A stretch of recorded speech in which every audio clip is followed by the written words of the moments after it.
Happy Tuesday, everyone. So today I'm going to be talking about pH and kind of extending what we went over yesterday, and this will be the last little bit of notes for the acids and bases unit. You will have another question on Google Classroom based off the notes today, so you'll need to make sure to go over there and answer that. And then that'll be it for the acids and bases unit. We are going to have a lab on Thursday, and I'll give you Thursday and Friday to watch over that, but I'll give you more information when that comes. Hope you guys are doing well. I know that the state is meeting on Wednesday, so I think we'll know more information about the rest of the school year after Wednesday. So, of course, y'all know things about the same time teachers do, but we'll talk about what the end of the year is going to look like after we kind of get more information.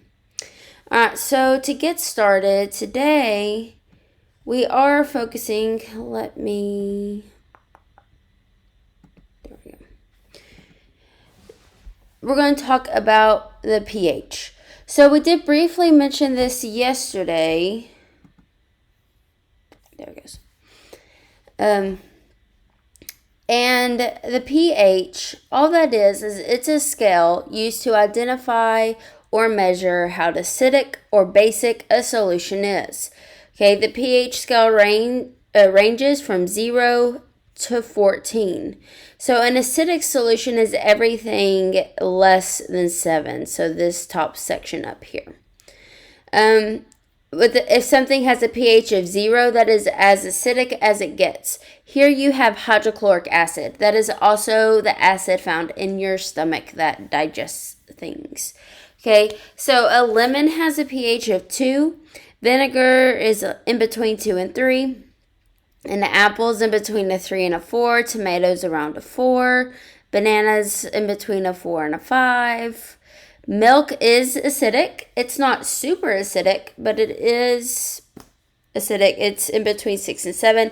And then pure water, that is just H2O, is 7. A solution with a pH of 7 is neutral, which means it is not an acid or a base, which is pretty interesting because water is H2O. So you have your hydrogens and you have your OH. So you have both your H plus and your OH minus, which is why it is neutral, because it has both already. So, so pure water has a pH of 7. Tap water tends to be acidic. Not very acidic, but slightly acidic. Basic solutions have a pH value above 7, so that's above 7 to 14. The 14 is the most basic solution. That's where you get your very harmful bases, just like 0 is your very harmful acids. So an example of a very harmful base would be drain cleaner.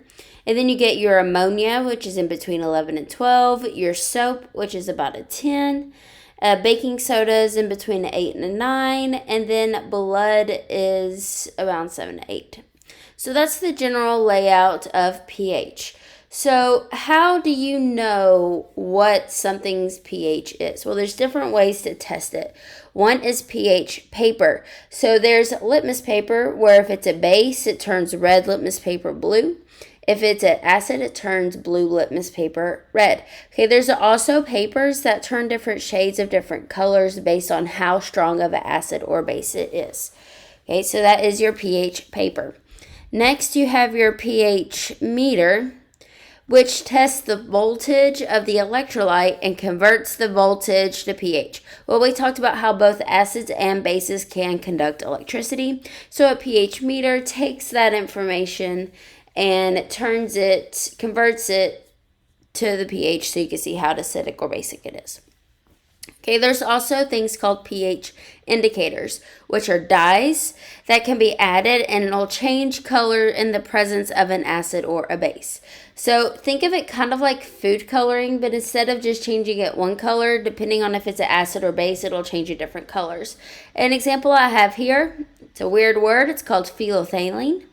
and it's colorless or clear in acidic mixtures, and then it turns pink when it turns basic. So basically, you see a lot of pH indicators when you do something called a titration. So a titration is used to change the pH of something. So you're adding a basic solution to an acid, or you're adding an acidic solution to a base. Those dyes, the indicators, like the phenolphthalein, is used so you know exactly when it changes from an acid to a base, and that helps you get neutralize things or get things to right in the middle of an acid or a base. Okay, the last thing we're going to talk about is calculating pH. So here you see these, which look very difficult, but we're not going to really go over those. That's just how you find how strong or how concentrated something is by using log. So we're not going to focus on this for this, but there is a way. We're not going to focus on it during this unit, but there is a way to calculate it. The H plus, the brackets right here, that just means concentration or how much there is, which we talked about last unit. Another word for concentration we talked about was molarity, which is the capital M. Now what we're going to mainly focus on is this formula right here. POH plus pH equals 14. And that is because we know our pH scale goes up to 14. So POH is talking about the concentration of OH minus, which is your bases. pH is talking about the concentration of your H plus, which is your acids. Okay, so since we know POH plus pH equals 14, we can solve these problems by doing just some simple math. So here, we know that POH is 8. What is our pH? So if we plug it into this formula, our POH is 8. We know we need to add the pH, which we don't know, so that's X, equals 14. So since you are adding here, you'll do the opposite to find your answer. So you subtract 14 minus 8. So pull up the calculator. 14 minus 8 is 6. So you have 6 pH. All right, so let's do the second problem. If I have a pH of 2, what is POH? So we'll put an X for POH plus our pH, which in this question is 2, equals 14. Well, opposite of addition is subtraction. So 14 minus 2 is 12, and that is POH. Okay, so if you guys have any questions on how to calculate that, just remember you subtract whatever number they give you by 14. Don't mind, Cody. All right, so that is it for today.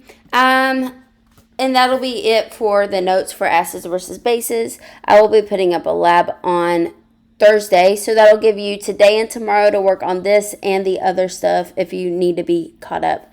Remember, if you have any questions, let me know. I'll be happy to help with whatever. If you're not sure how to do this math on this page, let me know. If you do not have a calculator on your phone, if you just Google calculator, just like I did up here, it'll pull it up here, so you could just type in what you need. Or you could just use your phone as well. All right, so I hope you guys have a great day, and I'll talk to y'all tomorrow.